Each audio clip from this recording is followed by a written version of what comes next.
¿Hasta ahí todos tenemos? ¿Sí? Bien, ¿qué es lo que vamos a hacer ahora? Nos pide calcular la sumergencia. ¿No es Ok. Ajá. La sumergencia, recordemos que es el nivel en el cual está sumergida precisamente esa bomba.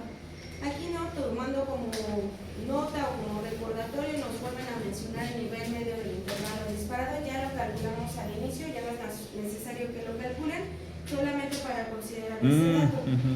Nos pide calcular el nivel dinámico del fluido cuando se tiene 96 psi en la succión de la bomba a 3700 pies, que esto nos lo daban al inicio, ¿no? La característica que iba a tener la bomba tanto en la presión de la succión como en la profundidad de colocación. Esta presión la vamos a convertir a columna hidráulica y esto se vuelve entonces la sumergencia.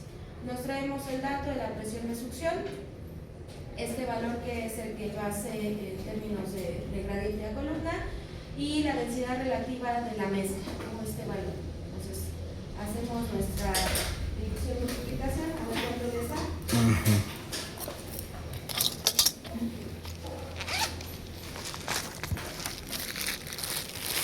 Sí.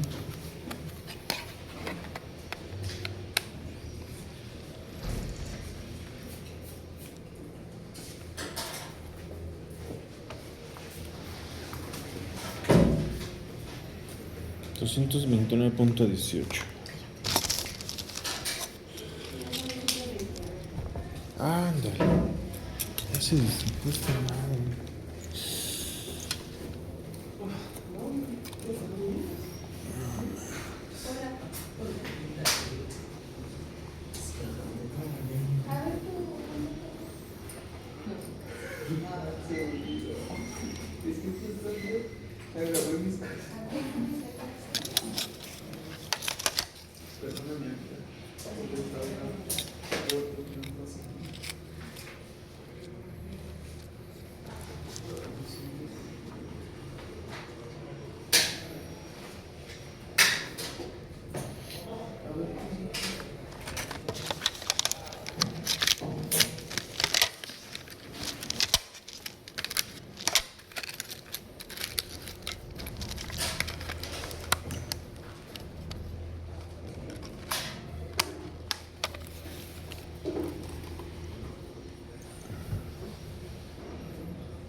Profe, esos 96, ¿de dónde se extrajeron? La densidad relativa de la No, mezcla. el numerador. Aquí, de la succión, de la presión de succión. Eso lo vi como dato. Lo vi como Sí, dato. al inicio. Ah. Déjenme regreso para acá. Aquí está. Ah, sí.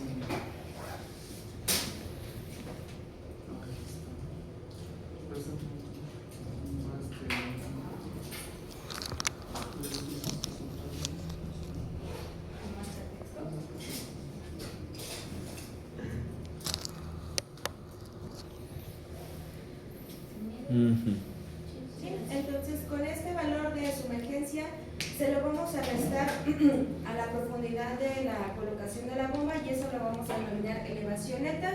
Entonces son 3.700 menos 229 son 3.471 pies. 3.470. Sí. Entonces quiere decir que esos 229 es que va a estar sumergida la bomba. Ajá. Esos pies. Ah, ok.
Ah, ok. Aquí está la teoría de producción.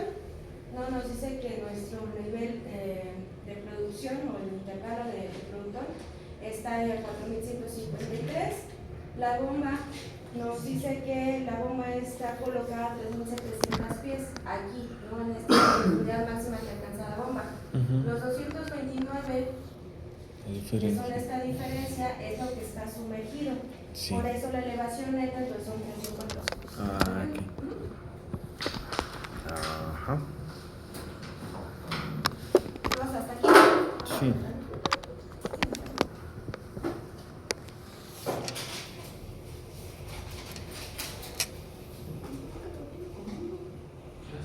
Calcular la caída de presión por fricción. Y tenemos entonces como dato nuestra longitud 3700 pies y un gasto requerido de 800 barriles por día.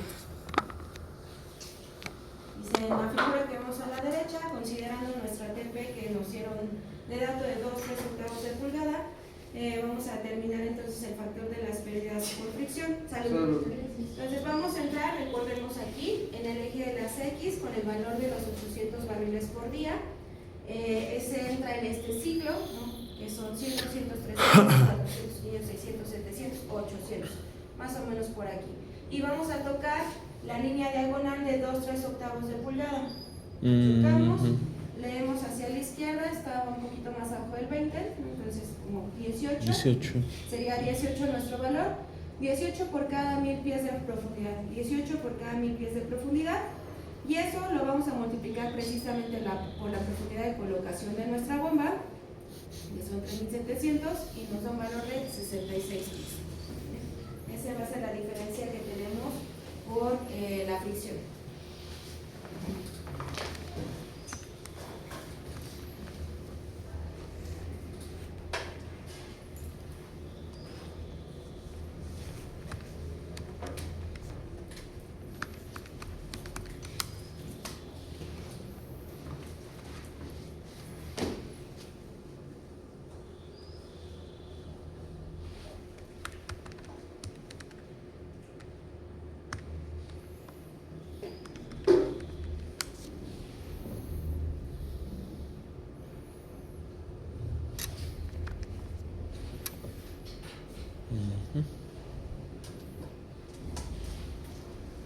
Vamos a hacer la Presión de la cabeza. Columna hidráulica. Entonces lo tenemos ahí, 50 libras por cada cuadrada. Lo dividimos entre punto 433, la densidad relativa de la mezcla, y nos da un valor de 119 pies.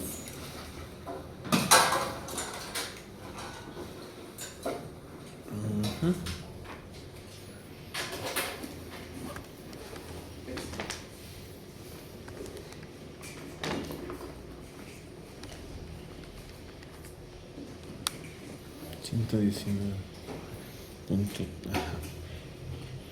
Punto 36.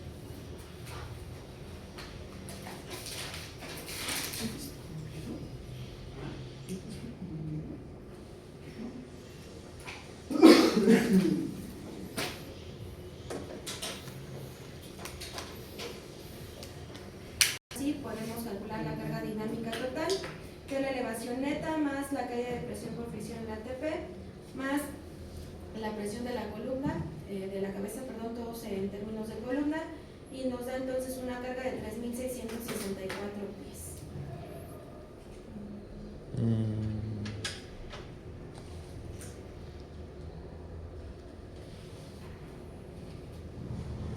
Sí.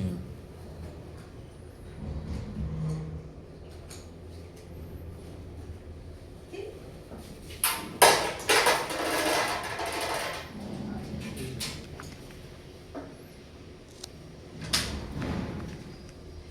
¿Quieres avisar que mañana no hay clases? ¿A poco? Ay, no. ¿Por qué? Ah, sí es cierto. Ay, discúlpame. ¿Y el viernes? Ah, ¿sí? ¿No van a agarrar puente? Ahora no te digo. Ahora no. No, digo. Híjole, es que hay unos que sí, a lo mejor, ¿no? Sí, quién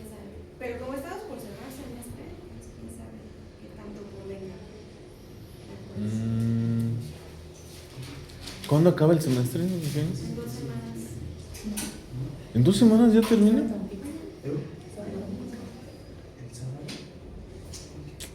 ¿Tan rápido? El 20. ¿Y en el examen qué va a venir entonces? ¿Esto? Sí, el BEC. ¿El BEC? El ejercicio de BEC y teoría de BEC, teorías progresivas y lo que alcancemos.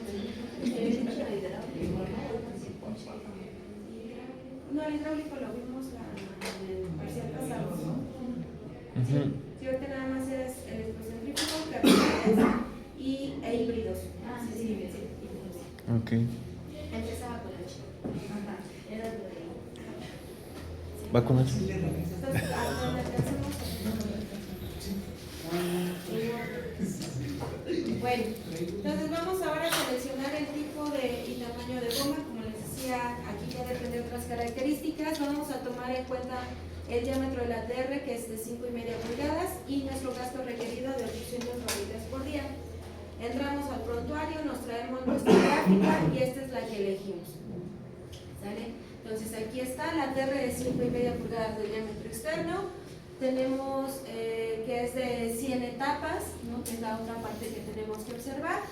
Y bueno, es una serie de 400 para 3.500 revoluciones por minuto. Vamos a entrar con la capacidad, que es nuestro gasto requerido, 800 barriles por día. Aquí está, levantamos nuestra línea y vamos a leer primero la curva que sobresale acá, que es la de rango de capacidad o de eficiencia. Choque aquí, leemos a la izquierda, y es más o menos como 63% eficiente. Y entramos en el rango donde todavía es simétrico, es decir, en el rango de capacidad recomendado. Entonces es buena para esa condición. Luego vamos con la siguiente, que es esta de carga de capacidad. Chocamos aquí, leemos hacia la izquierda y más o menos es como 2.450 pies de carga. Y finalmente la de acá abajo, que es la de la potencia, leemos hacia la derecha y nos da como un valor de 24 pies de caballos de fuerza, ¿no? Y eso, recordemos, lo vamos a dividir entre el número de etapas que viene ahí. Entonces tomemos el dato, que son 2.450 pies de carga, 24 pies de caballo, no, más de caballos, no, caballos, ahí déjenle el cambio, no era, no sé qué pasó, era H. 24 caballos de fuerza.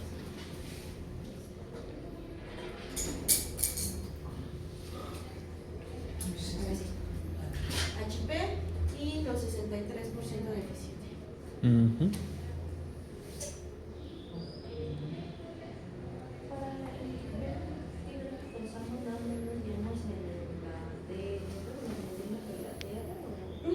Sí, te puedes guiar en dos cosas. En el diámetro de la TR, aquí tendrías que conocer un poquito más de las características de la bomba que ya está preseleccionada para saber que cumpla con este valor de revoluciones por minuto, la calidad de energía que tenemos en la superficie, los 60 Hz, 120 Hz o lo que necesitamos. Y esas son como las primeras. La siguiente es observar aquí que caiga dentro del rango de capacidad, porque a lo mejor me piden 1.800 barriles, ¿no? Para producir, entonces salimos de este rango. Entonces hay que buscar otra con las características que vienen arriba, pero con una capacidad mucho mayor. ¿Ya tomaron los datos? Ya.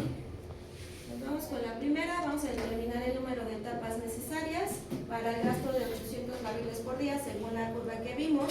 Se desarrolla en 2.450 pies para 100 etapas, que equivale a 24.5 pies etapa, ¿sí?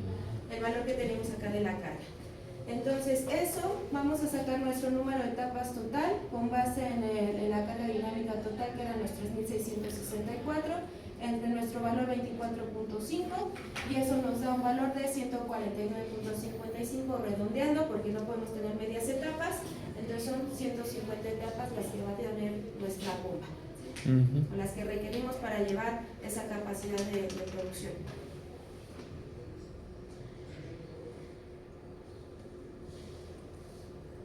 Y una vez que terminamos eso, la última parte es determinar la potencia que requiere el motor. Igual con el valor que sacamos de la derecha, el de la potencia, era de 24 caballos entre 100 etapas, equivale a 0.24, junto con nuestra número de etapas. Entonces vamos a tener esos 150 etapas por el punto 24 de la potencia, y aquí nuestra densidad promedio de la mezcla, ¿no?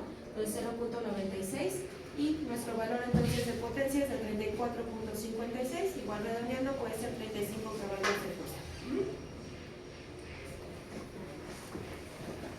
Entonces aquí le vamos a poner, esto equivale a 35 caballos. No hay medios caballos. Ajá. Entonces probablemente no hay un motor de 35, pero si uno de 40. Casi siempre son números cerrados.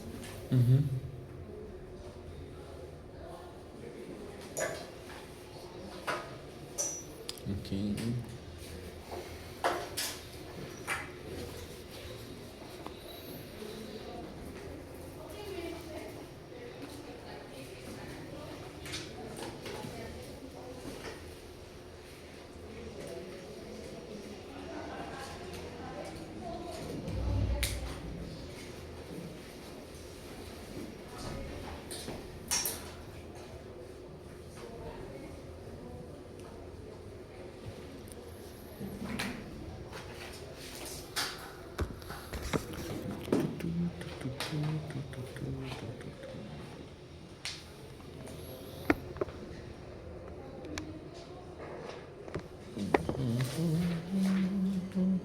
Con esto terminamos.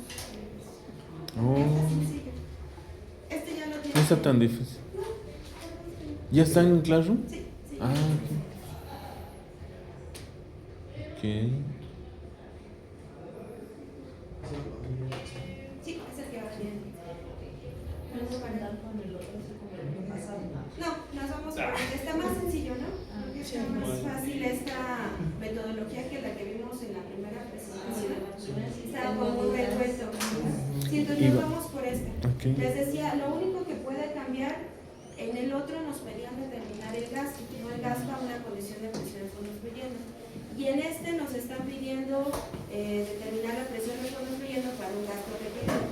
Es la única variación que pudiera tener, todo lo demás es exactamente igual. ¿Sí? Okay. Entonces, ¿sí quedó claro esa parte? Es lo único que puede cambiar, pero las dos se sacan por índice de productividad.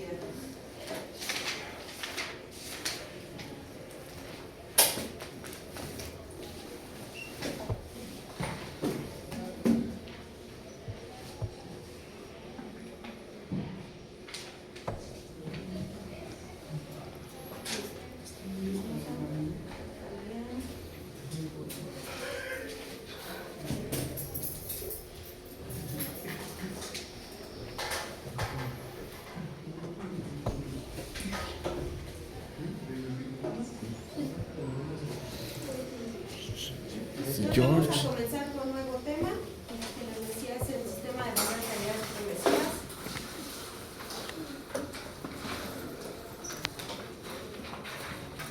Bueno, la virtud de este sistema que vemos aquí es que puede trabajar con fluidos altamente viscosos o altamente densos. Su función es justamente generar ese movimiento mecánico o ese aligeramiento mecánico a través de esta parte que se llama rotor, es como un tornillo sin fin. Pero lo que hace es estar girando constantemente dentro de esta parte que se llama elastómero, que lo vamos a ver, donde genera, no sé si alcanzan a ver aquí, unos huecos. Sí. Esas son las cavidades progresivas. Entonces lo que hace es que entra el fluido, este va girando, lo va subiendo, lo va subiendo, lo va subiendo, lo va subiendo. En esta parte hay una bomba que ayuda o permite subir o elevarla hacia la superficie. Nada más. Esa es la finalidad de cavidades progresivas. ¿Por qué no se utiliza tan comúnmente? Porque es costoso, ¿no? Y su diseño, ahorita lo vamos a ver en las ventajas, desventajas, ¿no? El elastómero falla constantemente por los tipos de fluidos que tenemos, ¿no? Normalmente nuestros aceites pesados tienen azufre. Entonces el azufre se come esta parte que es un polímero, no lo deshace. Entonces ese es el por qué no se utiliza con tanta frecuencia. En México la compañía Georgi son de las únicas orgullosamente petrolera, no mexicana. Entonces son de las pocas compañías que utilizan este tipo de sistemas, ¿no? A ver si ahorita me jala el video que Pero bueno, entonces vamos a comenzar con esta parte. ¿No? Nos dice que el sistema de bombeo por cavidades progresivas proporciona un método de levantamiento artificial que se puede utilizar en la producción de fluidos muy viscosos y posee pocas partes móviles, por lo que su mantenimiento es relativamente sencillo. Y entonces decía, el aligeramiento se hace a través de este movimiento mecánico. Es como cuando nosotros compramos una crema, ¿no? Nuevecita, y está sumamente densa, espesa, ¿no? Que si trae algo así, yo le pongo con una cuchara, ¿qué pasa? Se hace ligera. Sí. Lo mismo ocurre. Es el mismo principio, digamos. ¿No? Ese principio de aligeramiento mecánico se logra hacer a través de ese tornillo, ¿no? Que está ahí girando nuestro fluido y lo está levantando hacia la superficie. No, más adelante. Es como el gas lift mecánico. Algo así. Bueno, en este no usamos gas, pero sí es mecánico. Bueno, la función, ¿no? Más es eso. Es como el mecánico, pero en vez de succionar, en este gira. Nada más. El sistema consta básicamente de un cabezal de accionamiento en superficie y una bomba de fondo compuesta de un rotor de acero en forma helicoidal de paso simple y sección circular que gira dentro de un estator de elastómero vulcanizado. La parte que les decía, la que falla es el elastómero, es un polímero finalmente que funciona como un hule, ¿no? Da de sí. Entonces, déjenme ver si, espérenme un segundito, a ver si quiero.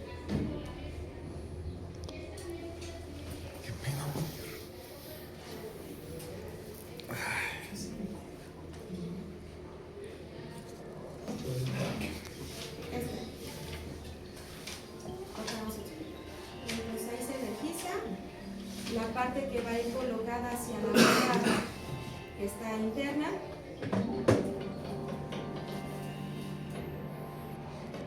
Ahí está la valla de succión. Ahí está la parte helicoidal que estábamos mencionando, donde va a ir ese rotor de estator. Para que no se mueva toda la tubería. Y ahí observen, empieza a girar esa parte helicoidal. El estator es donde está el polímero, ¿no? Que se ensancha. Y el rotor es el que gira. Entonces ya ven cómo lo va desplazando hacia arriba.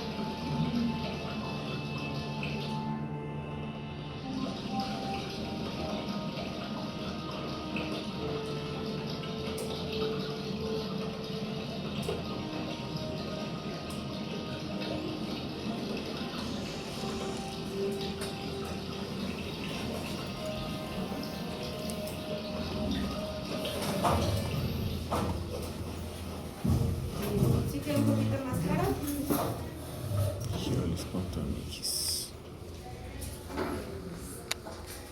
Bueno, así es como es el principio de funcionamiento.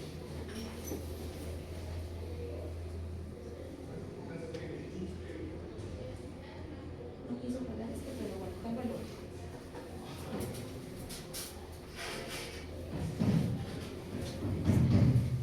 Entonces la operación de la bomba es sencilla a medida que el rotor gira excéntricamente, que era el tubito que veíamos en medio, dentro del estator, que es la parte elastomérica que tenemos aquí en la parte externa, ¿no? La que reviste, se va formando cavidades selladas entre las superficies de ambos para mover el fluido desde la succión de la bomba hasta la descarga.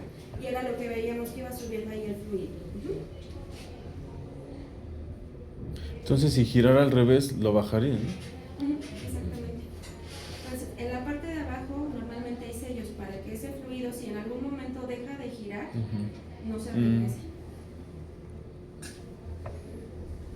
Deben decir más que esto.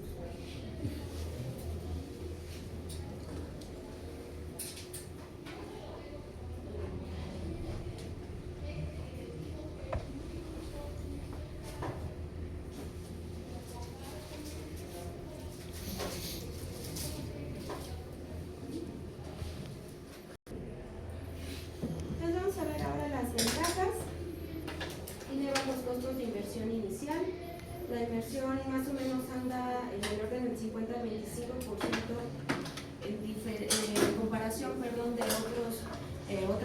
artificiales u otro tipo de sistemas artificiales, entonces por eso decimos que la inversión inicial es baja. Pues depende justamente del tamaño de la bomba, de la dimensión del cabezal, de la profundidad, del tipo de fluido que vamos a manejar. Es esta inversión que tenemos ahí, ¿no? Les digo, entre el 50 y 25% de diferencia comparado con los otros sistemas, por eso decimos que es bajo, ¿no? Como les he mencionado, no podemos decir bajo o alto comparado con qué, ¿no? Entonces, en referencia con los otros, estamos en ese rango. Bajas inversiones para pozos someros y bajos gastos, entonces les decía, justo impacta la parte de acá. Si el pozo es somero, quiere decir que no es muy profundo y el volumen que vamos a desplazar tampoco es muy grande, eso disminuye entonces la inversión, llegamos al 50%, ¿no? Si entonces el pozo es más profundo o los gastos son más grandes, entonces la inversión se empieza a incrementar. Bajos costos de energía, no necesitamos grandes fuentes de energía. Creo que es una de 220 la que se requiere y se puede colocar ahí una fuente de energía, ¿no? Una instalación ahí afuera del cabezal para que provea esa energía. Simple instalación y operación. ¿Vale? Una planta. fuente, una planta. Ajá, gracias, una planta. Entonces, dentro de ese bajo costo, no es porque les decía requerimos poca energía. Comparado con el bombeo electrocentrífugo, por ejemplo, no ahorramos aquí como 60-70% comparado con la otra. Entonces, sí, la fuente de energía es muy pequeñita.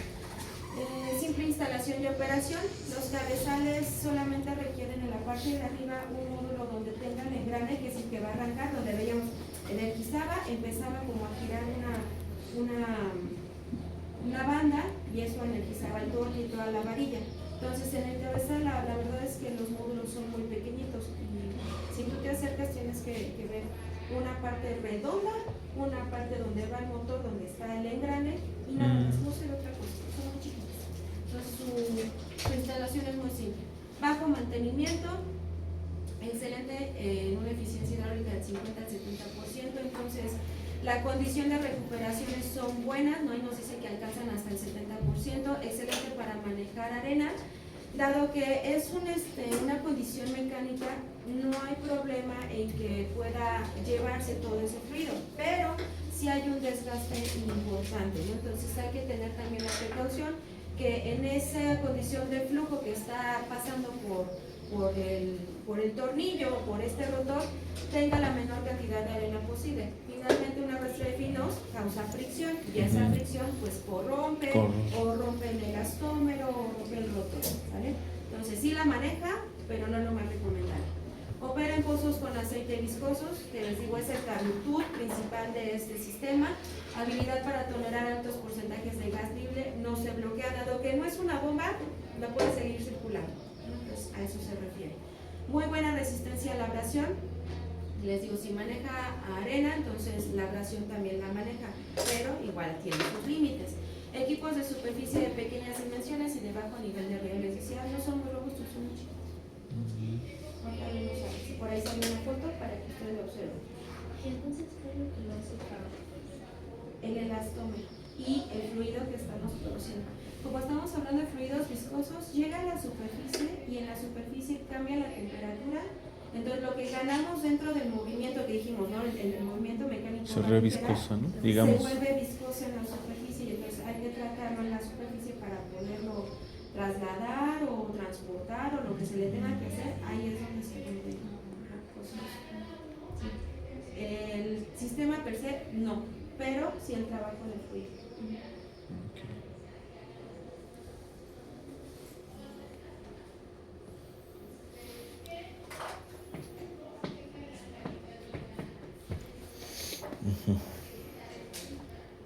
Aquí son altamente viscosos, por eso es eso. Hablamos de 2000 a 500,000 céntimos.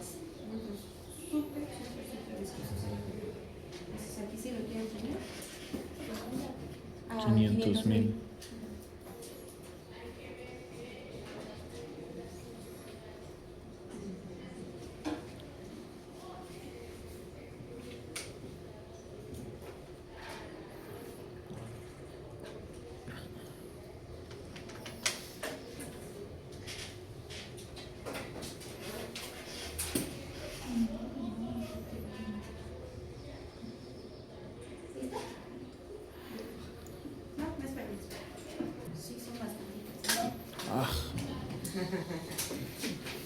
Por eso, yo les comenté desde un principio, son de los sistemas menos utilizados. Tiene muchas complicaciones. No es difícil de operar, pero sin embargo su aplicación no es la más conveniente. Requiere de experiencia y conocimiento para poder instalar, vida útil corta por los problemas del elastómero. Esa parte que les decía, la que genera la cavidad junto con el tornillo, el elastómero, que es el polímero que vamos a estar utilizando, constantemente puede tener o rupturas o se cambia la porosidad del elastómero, entonces todo eso causa problemáticas. Baja eficiencia para gas. En el anterior decía que podíamos trabajar sin el gas porque no se bloquea. Sin embargo, no, eso resta el porcentaje de eficiencia que pudiéramos recuperar. Si nosotros esperábamos recuperar el 70% de fluido líquido en la superficie y tenemos presencia de gas, eso le va a restar, entonces a lo mejor vamos a recuperar un 50 y un 20 de gas, ¿vale? Resta la eficiencia del fluido líquido que vamos a recuperar.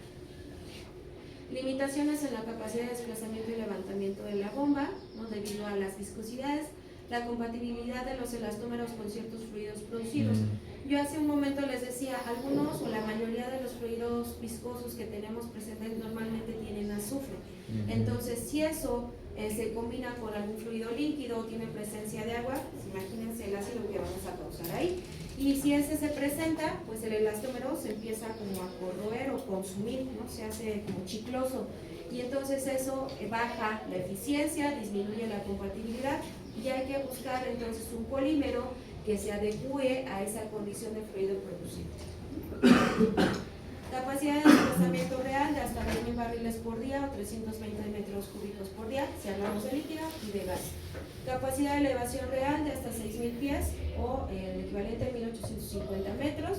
Resistencia a la temperatura de hasta 280 grados Fahrenheit o 138 grados Celsius con un máximo de 178 grados Celsius.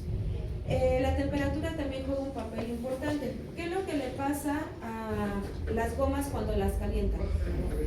Se deforman, se hacen como aguadas, ¿no? Sí. Se hacen aguadas, dejan de tener como ese sello, ¿vale? Entonces, cuando tenemos altas temperaturas mayores a esos 178 grados centígrados, no, entonces ya no va a generar esa calidad que requerimos. Entonces, por eso sí tiene una resistencia importante a la temperatura, pero no lo más recomendable llegar a los extremos. Alta sensibilidad a los fluidos producidos, elegimos por la compatibilidad. Opera con bajas capacidades volumétricas cuando se producen cantidades de gas libre considerables. Era lo que les decía de la eficiencia, ¿no? Baja eficiencia, tenemos baja capacidad volumétrica, ¿sí? ¿Por qué? Porque el gas va a estar ocupando el espacio que le correspondía al volumen de aceite. Entonces, eso disminuye pues, la capacidad volumétrica que tenemos cuando está presente un gas libre. Tendencia del estator a daño considerable cuando la bomba trabaja en seco por periodos de tiempo relativamente cortos. Y eso pasa en cualquier bomba, ¿no? Entonces, si trabaja en vacío, se va a dañar. Desgaste por contacto entre las varillas de bombeo y la tubería de producción. También es importante. Hay algunos casos en donde el tornillo está girando, la varilla de bombeo está girando, como veíamos ahí con un torque, y de repente ya no hay suficiente elastómero y empieza a golpetear, ¿no? Empieza a hacer eso, empieza a golpetear y entonces ahí podemos tener un desgaste por ese contacto, una ruptura o que empiece a colapsar la bomba. La mayoría de los sistemas requieren la regulación de la tubería de producción para sustituir la bomba, se tiene que sacar todo y eso lo vuelve altamente costoso, ¿no? Entonces es de los peros más grandes que tiene este sistema, porque finalmente desde que se coloca tenemos que sacar la tubería, adecuarla a esta condición, volverla a bajar. Si empieza a dañarse el elastómero, el estator, el rotor, los elementos que tenemos ahí, nuevamente se tiene que parar, que sacar, quitar esa parte, ¿no? Y volver a sustituirla. Entonces eso lo vuelve costoso. Pero la inversión baja del inicio, ¿no? Ya no se recupera con el mantenimiento que tenemos posteriormente. Pues ahí es donde tenemos ese impacto. Y eso es porque o sea, tiene que ser especial por el antitorque. Ajá, tiene que ser. Eso, nada más es esa. Tiene que ser un modelo específico de. Tiene que ser un modelo específico que tenga tenga la capacidad de la varilla de torque, de Ujú. resistencia, de elongación, todas esas características, digamos, mecánicas del tubo, las tiene que traer. Los sistemas están propensos a las vibraciones, requiriendo un uso de anclas de tubería y un estabilizador o centralizadores de varillas de bombeo, justamente para que no esté golpeando, ¿no? Como no sé si alcanzaron a ver en el video, entraba y desde arriba empezaba a girar la varilla de producción. Esa varilla iba colocada al torque, que era donde giraba el tornillo. Entonces todo está girando desde arriba y eso lo que causa justamente estas altas vibraciones. Hay que tener cuidado con que no esté chocando. ¿Qué más? Pues vamos acá. Dice, en comparación con otros métodos, tiene aplicación reciente en la industria petrolera como un sistema artificial. Tiene significativas ventajas en ciertos casos sobre otros métodos, ¿no? Ya vimos ahí puesto de energía, ¿no? Las recuperaciones. Como todas las bombas, es un transformador de energía, recibe energía mecánica que puede proceder de un motor eléctrico y la convierte en energía que un fluido adquiere en forma de presión, de posición o de velocidad. Y esas tres condiciones van a depender de la selección que tengamos de esta combinación de rotor y estator, ¿vale? No sé si alcancen a ver aquí, este es el rotor, es el tornillo, el estator es la que está conformada, Magia. estaba conformada ahí por el elastómero. Esto falla. ¿El elastómero es como una capita? Es como haz de cuenta como un hule, o no sé, ¿qué puede ser? Es un hule, un polímero muy duro, ¿no? Es sumamente duro, es un hule que lo que va a hacer es Como el caucho, ¿no? como el caucho, ándale. Eso creo que es el mejor ejemplo.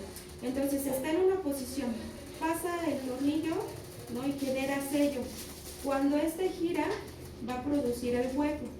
Entonces va a pegar, va a salir, va a pegar, va a salir. Tiene que ser resistente este movimiento. Se tiene que adecuar para estar sellando. Entonces sí, como un caucho. Es lo que genera. Bueno, veíamos aquí, ¿no? Justo teníamos este rotor, teníamos aquí, ¿no? Nuestras series de cavidades y teníamos un tornillo que venía por enfrente, ¿no? Y muy ilustrativamente. Entonces, aquí, esta parte que tenemos aquí, todo esto que tenemos aquí adentro, va a estar conformado al estator.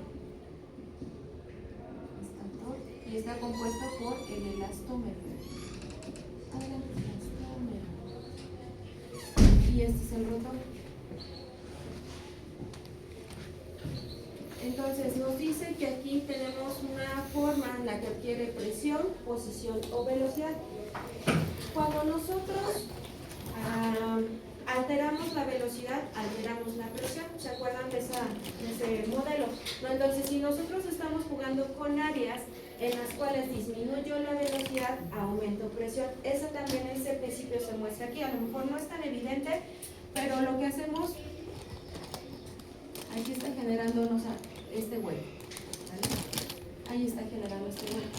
Y está cambiando entonces la dimensión por la cual está circulando. Entonces reduzco velocidad, aumento presión y estoy generando esta forma que adquiere el fluido. ¿Sí la alcanzan a ver? Sí. La otra, la posición. La posición se genera colocando, digamos, estas cavidades. Puede ser este ejemplo o puede ser lo que tenga mucho más curvas los dos componentes. Si yo tengo aquí, ¿no? Genero dos cavidades. Si yo tengo este modelo, genero tres cavidades en el mismo segmento. Entonces, aquí yo estoy colocando posición. Estoy haciendo que más fluido entre a estas cavidades y se desplace con mayor velocidad. ¿Sale? Entonces, eso se refiere. La posición que tengo entre el rotor y el estator van a hacer que genere más huecos o que genere menos huecos pero mayor volumen. Entonces vamos a jugar con eso, ¿vale? ¿Sí queda un poquito más claro? Si el lapso en el que está aquí circulando el fluido es más largo, el volumen que puedo recuperar es probablemente mayor. Pero si yo quiero un volumen menor pero mayor velocidad, yo genero mayor cantidad de cavidades. Ajá. Entonces en ambas, no sé si suena lógico, ¿no? Esta parte es la que vamos a estar jugando para convertir entonces ese fluido en presión, posición o velocidad. ¿De acuerdo? ¿Sí? Dice, este tipo de bomba aplica el funcionamiento de un tornillo simple. Está constituida por dos piezas longitudinales en forma de Salud. una que gira en contacto permanente dentro de la otra, que está fija y forma un engranaje líquido, ¿no? El que está ahí girando.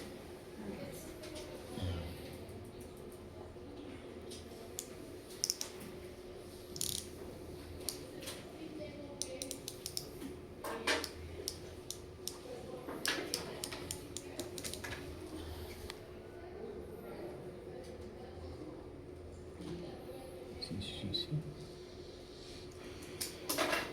Corleón.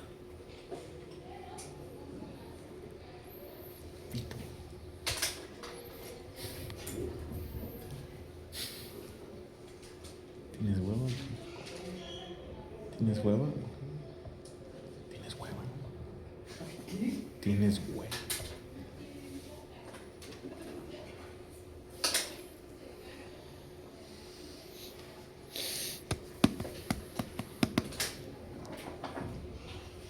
Los fluidos fluyen de un lugar a otro por la diferencia de presión que existen entre las cavidades que estábamos mencionando.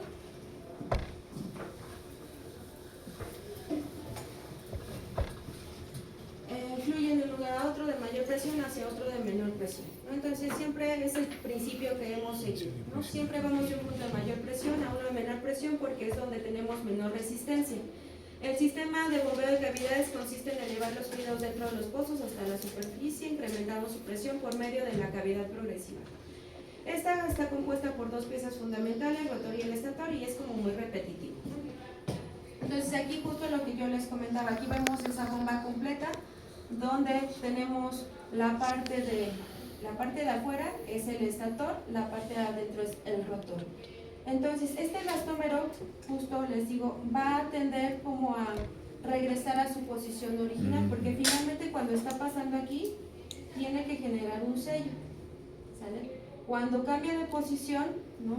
Este va a girar, entonces el sello genera acá y la cavidad queda aquí. ¿Sí lo alcanzan a observar? Eso es lo que va a estar creando justamente que el elastómero regrese y se expanda, regrese y se expanda. No es tan visible, pero lo tiene que hacer para poder sellar. Ese sello también, que lo vamos a ver más adelante, no tiene que atorar, digamos, la herramienta del rotor, porque entonces ahí causamos una ruptura, un desgaste del rotor, entonces tiene que sellar sin comprimir, sin apretar la pieza. Y bueno, entonces estas partes que vemos aquí no tienen una dimensión, si la alcanzan a observar, tienen una dimensión el rotor y una dimensión también de estas longitudes que causan las cavidades progresivas. Todo eso se diseña, por eso es que aquí nos muestra un valor de E, que es la parte que tenemos aquí de la excentricidad. Luego el diámetro más 2 veces la excentricidad, que es la del rotor, y aquí el diámetro más 4 veces la excentricidad, que es lo que nos va a provocar el rotor. Siendo la excentricidad es lo que nos va a causar esta parte, la parte del rotor. Este rotor va a estar girando, y entonces en este giro tengo que contemplar el giro que se genera aquí y el giro que se genera acá. ¿Sí lo alcanzan a observar? Entonces, esta es la E, y este es el diámetro que debo de contemplar para todo el giro, todo el tornillo. Por eso me dice el diámetro más 2 veces, 1, 2, la excentricidad. Y como esto tiene que caber aquí, 1, 2, 3, 4, diámetro más 4 veces la excentricidad, ¿vale? Y así es como se diseñan las dimensiones.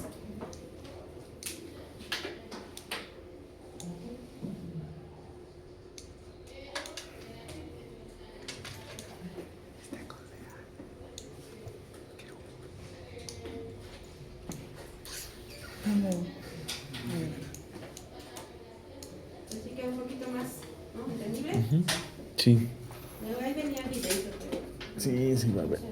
No, ya lo busqué y ya lo está disponible. Al rato busco. Por eso no subió. Bien, entonces cuando nosotros colocamos la bomba, como en todos los sistemas que hemos estado observando, pues va colocada a cierta profundidad precisamente para generar la elevación o la adhesión de energía que se requiere. Y estos conceptos para nosotros ya son conocidos, ¿no? Entonces, la colocación de la bomba va a una cierta profundidad, esta debe de contar con cierta sumergencia, ¿no? Que era lo que estábamos viendo ahorita, colocación menos la sumergencia me da la elevación neta. Ahí está.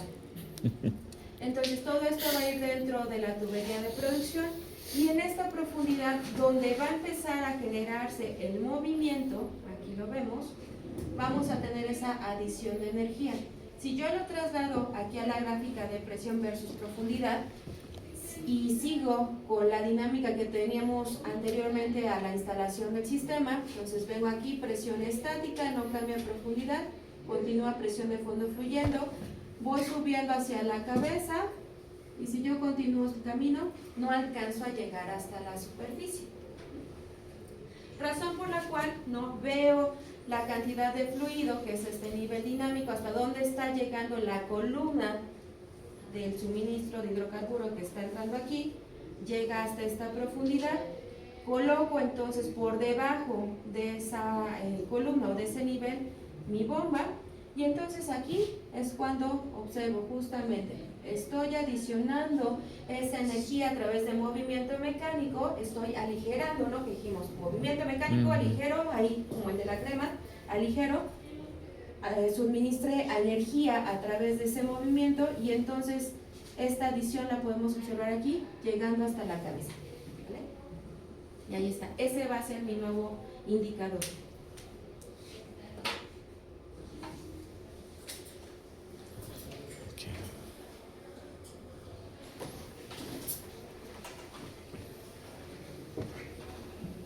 ¿Estamos bien hasta aquí?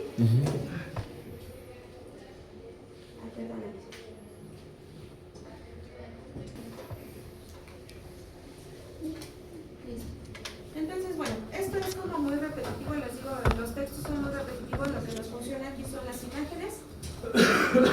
Entonces vemos justamente que el fluido entra, se empieza a canalizar y empieza a desplazar. El rotor va a seguir girando, desplácese o no se desplace, ese fluido va a seguir girando. La intención es aligerar para que entonces todo el fluido se canalice y se eleve hasta la superficie. Nos dice que es generado por una sarta de varillas. La sarta de varillas permite el movimiento rotacional al rotor. Nace un motor ubicado en la superficie que era que accionaba todo el movimiento, el cual regula la velocidad de rotación. Y este punto es también importante porque además de que nosotros vamos a dimensionar esta parte de la bomba, también tenemos que dimensionar la velocidad de rotación. No es lo mismo que gire lentamente que gire como licuadora, ¿no? Entonces, esa velocidad de rotación es importante para saber qué tanto fluido vaciamos o recuperamos. Entonces, vamos acá. Estas son las partes del equipo superficial y subsuperficial. No, les digo, en la parte de arriba, que este es el cabezal de producción, solamente se ven estas adecuaciones. Eso es todo el sistema. No requiere más. No es tan robusto como el bombeo hidráulico o como el bombeo mecánico, que es el más enorme. Este sistema es muchísimo más pequeñito. Entonces consta del motor, que les digo, esta parte que tenemos arriba es la que secciona.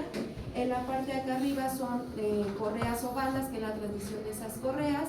La rampa del vástago pulido, que va en la parte de acá, es la que está girando junto con toda la parte de la varilla. ¿Sí? Todo esto es lo que está girando. La línea de producción, la cabeza colgadora, donde va instalada la tubería de producción. Y en la parte inferior, ¿no? Pues vienen las varillas de bombeo, el espaciador, todas las adecuaciones que se realizan. El ancla de torsión, que justamente nos comentaba ahí el texto, necesitamos colocarla para que la varilla no ande ahí toda alocada. Y entonces aquí está la parte de la bomba. ¿Vale? Les digo, en la parte superficial, aquí va instalado un cable, como veíamos en el videíto, va instalado el cable, empieza a mover el motor, estas bandas se mueven, transmite a esta rampa que vemos aquí y es donde va instalada la varilla de bombeo. ¿Vale? Eso es todo el funcionamiento. Vemos acá la parte interna, ¿no? Que es este segmento. La tubería de producción comenzamos por esa parte externa, varilla grado SAPI, que es la varilla de bombeo, nimple intermedio espaciador, el estator en la parte externa, el rotor en la parte interna, nimples, ancla de torsión y los empacadores, ¿no? Entonces el ancla, nuevamente la vemos aquí, como acá. Ahí está. Son los mismos elementos. ¿Le puedo regresar una? Claro que sí. Gracias. Sí.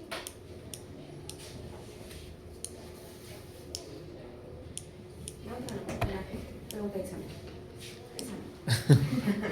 Entonces aquí vemos justo lo que les estaba comentando, lo que venía en el video, ¿no? Vemos el rotor y vemos los espacios que causa ese estator. Y les digo, esta parte es la que nosotros tenemos que tener especial cuidado, que dice es nuestra debilidad. Y sí, justo la debilidad, no sé si la alcanzan a ver aquí. Viene aquí esta parte del elastómero, ¿no? Y aquí también. Aquí donde está junto el rotor con el estator, el elastómero, tiene que generar ese sello, porque el fluido no se puede canalizar por dos lados al mismo tiempo. Sí puede generar, ¿no? Supongamos, esto aquí lo estamos viendo nada más como en dos dimensiones, ¿no? Pero supongamos que en la parte de atrás se genera también un hueco. ¿Puede generar esa cavidad? Sí, sí la puede generar, pero a fuerza una tiene que estar sellada. Entonces, eso se llama número de lóbulos, que lo vamos a retomar más adelante. El número de lóbulos es lo que, decimos, suponiendo que tenemos este principio, entonces vamos a tener aquí otra cavidad. Entonces genero una, dos, entonces tengo dos cavidades por un sello. Entonces tengo tres lóbulos, ¿no? 1, 2, 3. ¿Sí lo alcanzan a observar? Entonces tengo tres lóbulos, dos cavidades, un sello. Siempre tiene que ir en esa geometría. Entonces, si yo tengo, esto no existe y nada más tengo una cavidad, entonces son una cavidad, un sello. ¿De acuerdo? Siempre debe de haber un sello. ¿Sí queda claro? Entonces, esto va a funcionar como un on-off, ¿no? Donde admite y donde no admite. Sí. Así, nada más. Y es lo que vemos aquí justamente. Aquí entra, cierra y entonces se desplaza por el otro lado. Abre y se desplaza por este lado, ¿no? Entonces es como va alternando el movimiento. Y en esa alternancia entonces es donde genera la cavidad para que se desplace hacia arriba. Y nada más. Entonces, ¿qué se tiene que diseñar? Ya les habíamos comentado. La excentricidad, el diámetro de toda la serie de instrumentos que tenemos aquí y adicionalmente estas cavidades que ya también habíamos comentado. Esto también se diseña. Como les había mostrado, no es lo mismo generar aquí una cavidad, dos cavidades, a que tengamos un ejemplo así, ¿no? Un montón de cavidades aquí adentro en el mismo segmento. Todo eso tenemos que considerarlo junto con la velocidad, el fluido que se está desplazando, el sello del elastómero, ¿sí? Razón por la cual no vamos a poder hacer un ejercicio. Necesitamos mucha información. Entonces, bueno, vamos a nuestros componentes subsuperficiales. Y para la selección de una bomba de unidades progresivas se deben tomar en cuenta ciertas variables. El primero es el gasto deseado, la profundidad de la bomba, diámetro del casing y tipo de fluido, es decir, su viscosidad, si cuenta con aromáticos, arena, porcentaje de agua. 5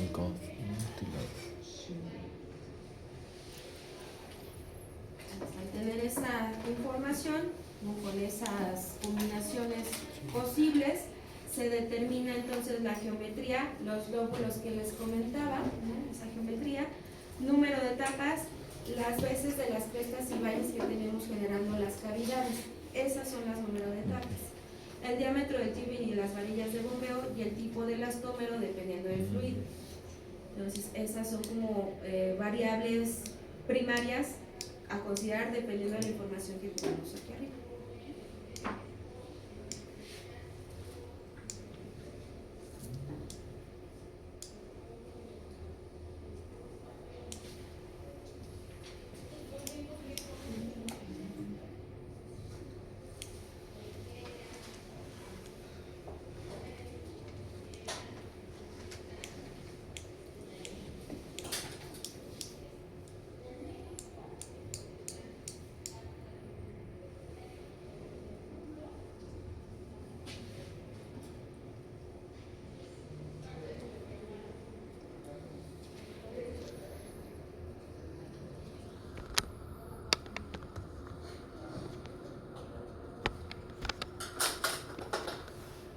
diseño y selecciones la interferencia entre el rotor y el estator.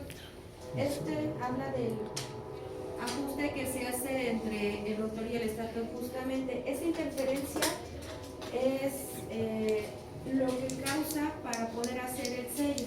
¿Se acuerdan que les dije, tenemos que tener un sello perfecto pero sin que apriete? Bueno, a ese efecto se le llama interferencia, ahorita lo vamos a ver más adelante. Y podemos hacer la selección de la interferencia. ¿Qué tantos pasos de número de etapas elegimos? ¿Qué tanta presión se genera en esos sellos para que entonces la interferencia también sea adecuada a esa condición de la variable? Pues ahorita lo vamos a ver.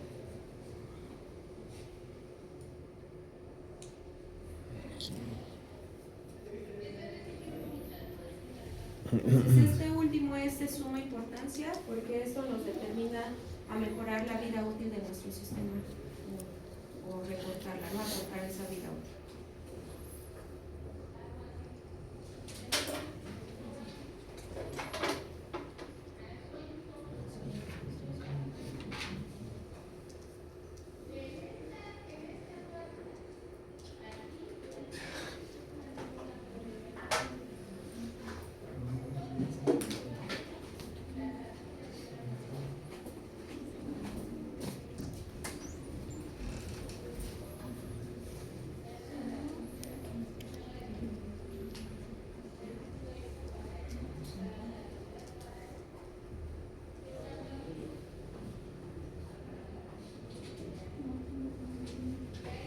¿Vamos bien hasta aquí? ¿Todas?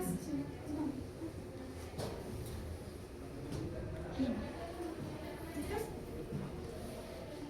Entonces, para los diferentes diámetros de tubería de producción, las diferentes diámetros de bomba, estos son los más convencionales, son como los valores nominales que se utilizan para las bombas de cavidades progresivas. Las bombas son conectadas a la tubería de producción a través de conexiones de tipo hembro-macho y las bombas son adaptadas a las tuberías de 2, 3 octavos, 2, 7 octavos, 3 y media, 4 y media y 5 y media. ¿No? Entonces, dependiendo del valor nominal de la bomba, más bien, al revés, dependiendo de la tubería de producción voy a elegir el diámetro de la bomba, ¿no? Para que se adecue, no palabras, si no, no tendría sentido. Actualmente el límite de producción es una capacidad de 5.000 barriles por día en volumen de petróleo producido y la máxima capacidad de presión, una de diferenciales de 4.350 P6. Es lo que alcanza como rangos extremos para su producción.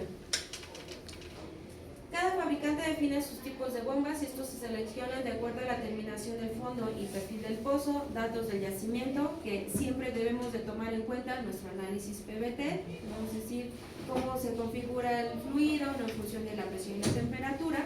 Entonces, esos son los datos que requerimos del yacimiento, características físico-químicas como la densidad del fluido y el torque disponible en la superficie.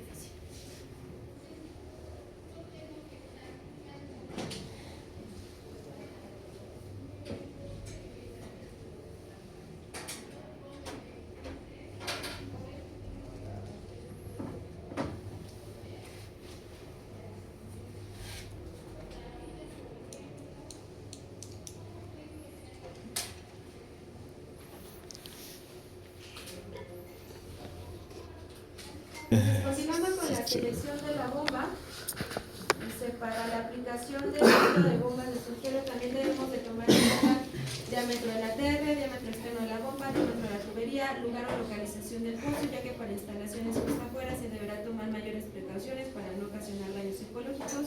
Lo que define el diámetro mínimo que es permitido por la tubería de producción en la de cavidades progresivas es el movimiento excéntrico del cabezal del rotor.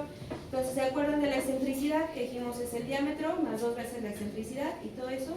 Entonces, tenemos que considerar eso para poder entonces tomar el diámetro mínimo y contemplar todas las condiciones. Entonces, si se observan ahorita, simplemente para la selección de la bomba nos piden muchos parámetros y por eso yo hacía referencia. Este sistema es muy complicado hacer su diseño, no en el término de operar, ¿no? Porque operarlo es muy sencillo, sino de adecuar todas las condiciones. Yo cuando en algún momento hice algún diseño, híjole, es un Frankenstein, ¿no? Tienes que elegir las tuberías de una compañía, el rotor de otra, entonces tienes que construir y embonar todo para que quepa en estas condiciones, por eso es poco necesario. Entonces, Esa es la poca viabilidad o flexibilidad operativa que tiene. Lo demás es muy sencillo, lo dejas ahí operando y funciona. Pero si la selección en todo, de acuerdo a todo lo que ya vimos aquí, todos los parámetros, eso es lo complicado. Entonces vemos ahí justamente todo lo que nos comentaban los textos, no la dimensión F, cómo determinamos el diámetro mínimo del primer tubo después de las cavidades progresivas, que es ¿dónde está? Aquí está el F, ¿no? Ese movimiento circular de la cabeza del rotor. Dijimos, tiene que caber en dos sentidos, ¿no? Que gire excéntricamente y que quepa en toda su dimensión. La dimensión D, de la que está bajito, determina el diámetro mínimo de la columna de producción, dimensiona, donde dice el tipo de roscas, determina el tipo de roscas del estator, dimensión E, determina el tipo de roscas de la varilla, que ese es el que tenemos hasta la parte superior. Dimensión B, determina el diámetro externo del estator, que es el que vemos aquí en la parte intermedia. Y dimensión C, determina el diámetro externo máximo de los niveles de la sarta de los tubos de producción, que es el que vemos donde dice cupla de hasta abajo. Entonces todas estas dimensiones que nos solicitan las tenemos que adecuar para que también en la parte de arriba el motor que está seleccionado y todo lo que está girando excéntricamente se adecue a estas condiciones. Entonces todas estas dimensiones tenemos que tomar en cuenta. Ahora, en cuanto a la geometría que nos pedían ahí, considerar, aquí la vemos, y era lo que les comentaba, los lóbulos. Así que decía, es otro parámetro de diseño. Entonces nos dice aquí número de lóbulos del estator, del rotor y del estator. Entonces nos dice 3 por 4, esa es la geometría, así se maneja, digamos, operativamente.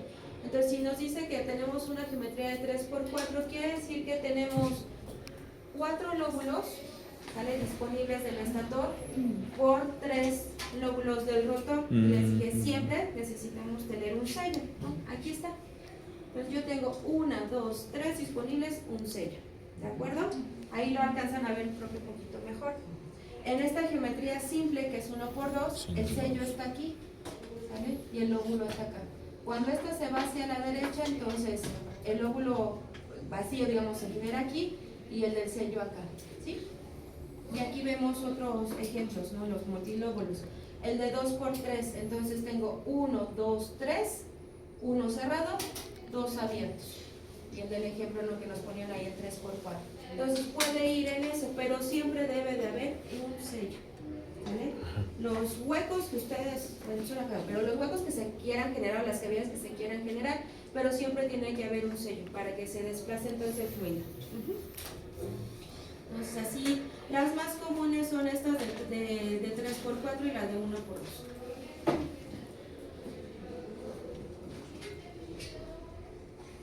¿Y puede estar en cualquier lado?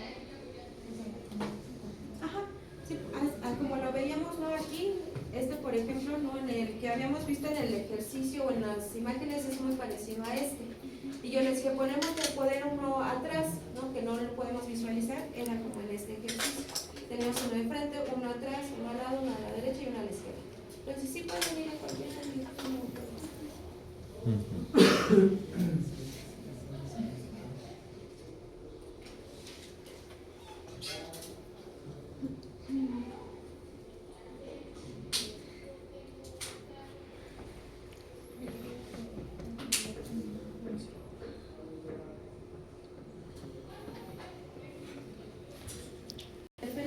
Es mucho texto, pero voy a ir hasta acá abajo.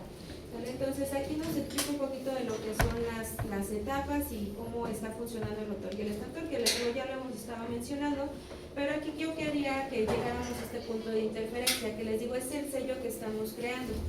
Cuando si lo alcanzan a ver aquí, es uno del lóbulo simple, no va hacia la derecha. Entonces va a estar girando. Entonces gira, gira, gira, gira y se acomoda hasta acá, ¿no?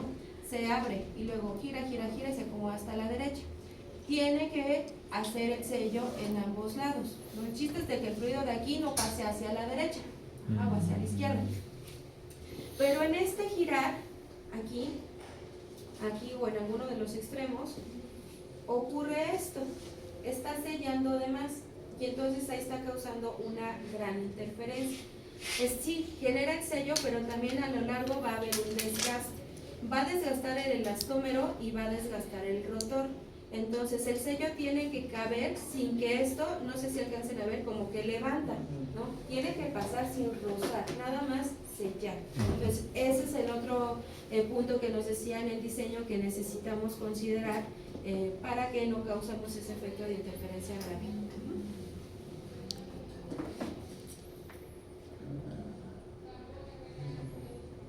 ¿Me regresó? ¿No?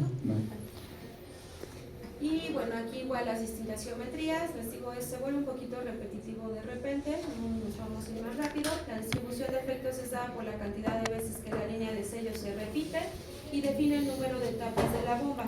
Cada etapa está diseñada para soportar una determinada presión diferencial, por lo tanto, a mayor número de etapas, mayor es la capacidad para vencer una diferencial de presión. Se puede prestar a distintas combinaciones que afectan distribuciones de la presión dentro de la bomba. Entonces, ¿se acuerdan que les dije que podemos tener en un mismo segmento mayor cavidades, mayor número de cavidades o menor número de cavidades? A eso se refiere. Cada etapa está diseñada para soportar una determinada presión. Entonces, depende, dijimos, de qué es lo que requiero: presión, velocidad o posición. Si yo requiero presión, entonces yo genero las caídas de presión en esas diferenciales de área.